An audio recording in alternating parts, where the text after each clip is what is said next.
अल्लाह के नबी सल्लल्लाहु अलैहि वसल्लम जब भी ईद का या बकरीद का खुतबा देते थे तो उस जमाने में माइक नहीं था।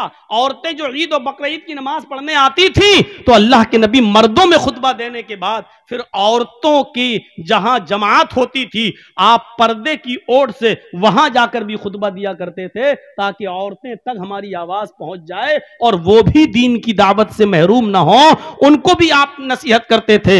हाँ, या माशरन निसाई तसद्दक़न फ़इन्नी उरीतुकुन्ना अक्सर अहलिन नार, ऐ औरतों की जमात तुम ज्यादा से ज्यादा सदका और खैरात करो क्योंकि मैंने तुम्हें सबसे ज्यादा जहन्नम में जलते हुए देखा है।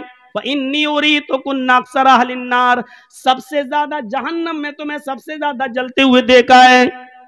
लेकिन औरतें उस जमाने की कितनी दीनदार थीं, कहने लगी अल्लाह के रसूल आगे हमें कुछ नहीं सुनना है, बस जितना बताया उतना ही काफी है, बस इतना बता दीजिए कि औरतें सबसे ज्यादा जहन्नम में क्यों जाएंगी।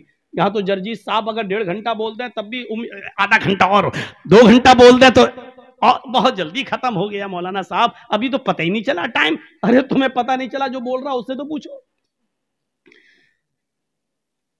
हमें सुनने का शौक है, उधर सुनने का शौक नहीं था। बस आपने कहा औरतों को सबसे ज्यादा जहन्नम में जलते हुए देखा है, रीजन बता दीजिए सबसे ज्यादा औरतें जहन्नम में क्यों जलती हुई दिखाई दी, वो किस वजह से जहन्नम में गई, हमें इतना बता दीजिए ताकि उस काम को हम छोड़ दें। आगे की नसीहत बाद में। अगर अमल सुन तो लें बहुत ज्यादा और अमल एक पे भी ना करें तो बेकार है।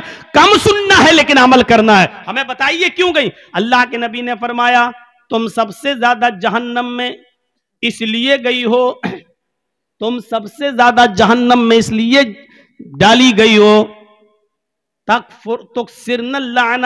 तकफुरनल अशीर, पहली वजह यह है कि तुम लानो तान ज्यादा करती हो, तुम चुगली ज्यादा करती हो।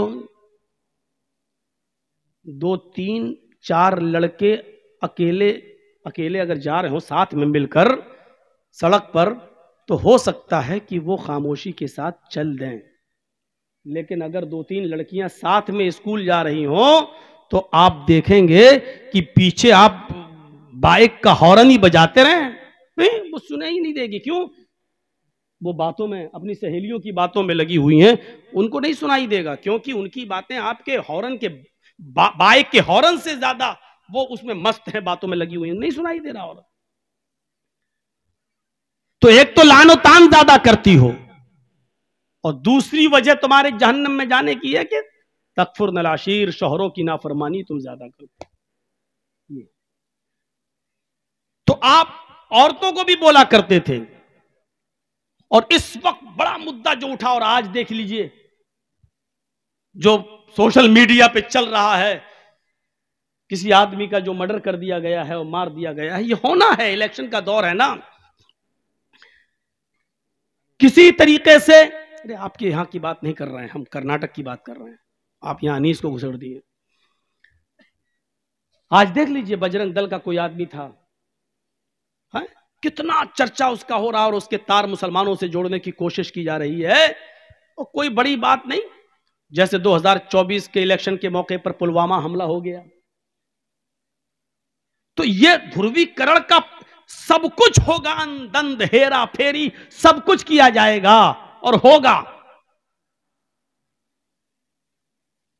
हिजाब का मुद्दा उठा, होना तो यह चाहिए था हिजाब के मुद्दे पर उठने के बाद कि हमें कोई जलूस नहीं निकालना था, कोई एहतिजाज नहीं करना था, लेकिन एक ऐसा मंसूबा होना चाहिए हमारी औरतों के अंदर, हमारी ख्वातीन के अंदर, कि जिस चीज को मुद्दा बनाया अब हम करके दिखाएंगे और इस्लाम की इस अहम रुकन को हम जिंदा करके दिखाएंगे। तो जितनी बेपर्दा घूम रही थी उन सबको पर्दे में आ जाना चाहिए।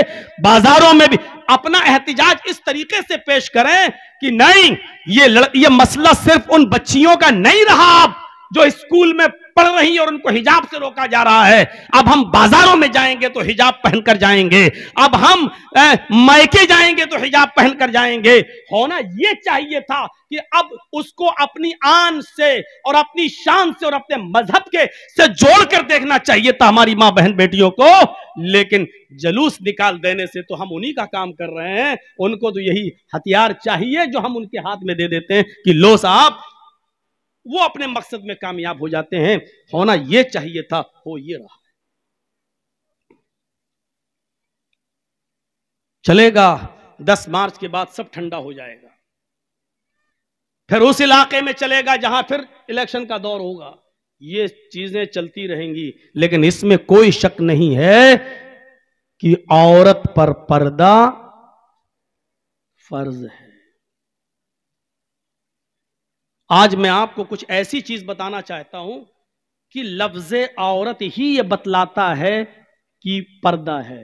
औरत, फीमेल, उर्दू में क्या कहेंगे? औरत। हिंदी में क्या कहेंगे?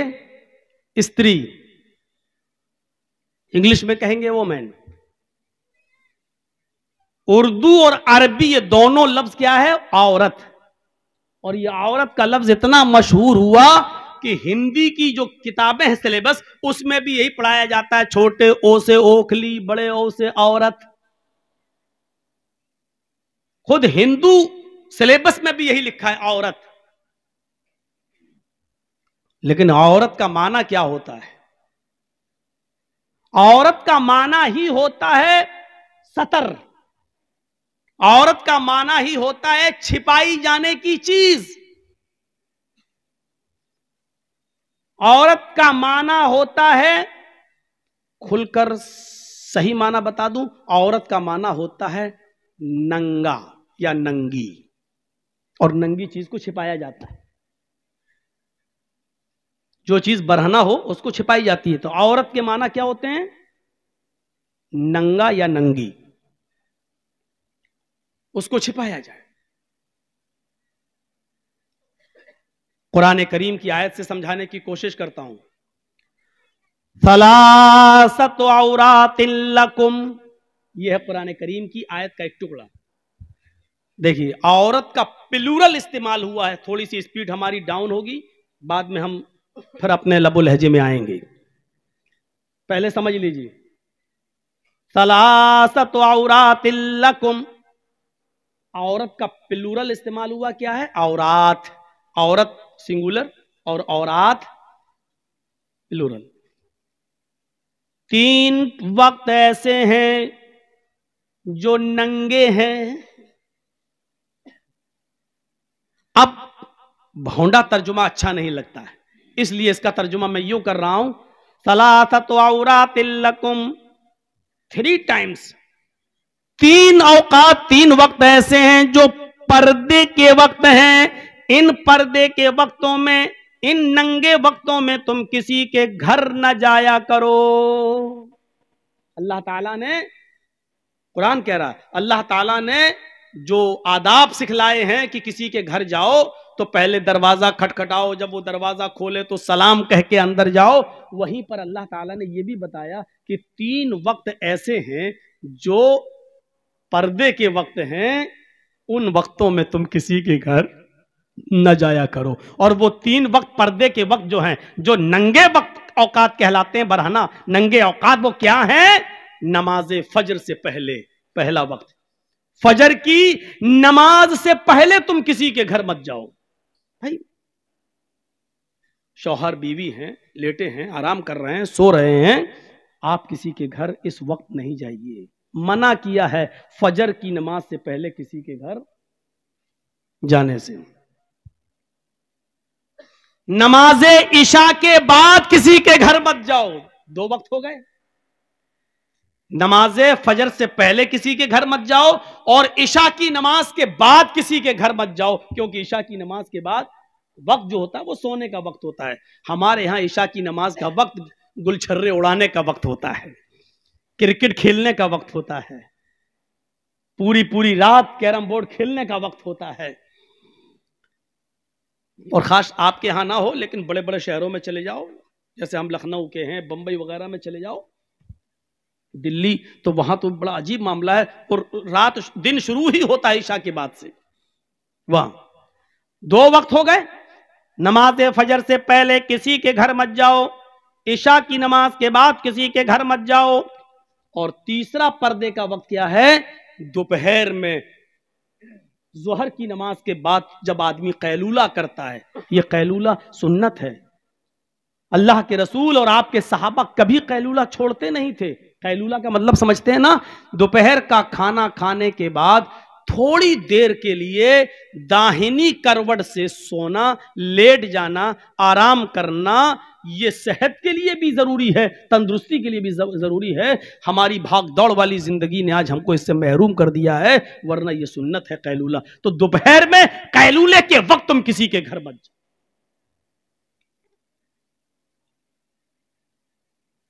तो ये 3 वक्त पर्दे के वक्त बताए हैं, किसी के घर इन वक्तों में नहीं जाना चाहिए।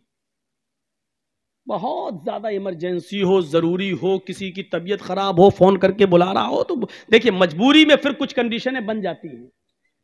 मजबूरी में फिर इतनी मजबूरी कि जान जा रही हो, कोई चीज नहीं मिल रही हो, तो ऐसी सूरत में तो फिर खिंजीर का, सूअर का गोश्त भी हलाल हो जाता है जान बचाने के लिए। वो फिर मजबूरी की एक कैफियत दूसरी हो जाती है। मैं यहां जो कैफियत बतला रहा हूं वो ये है कि मजबूरी हो तो अलग बात है, वरना इन 3 औकात में किसी के यहां नहीं जाना चाहिए। तो यहां क्या लफ्ज इस्तेमाल हुआ?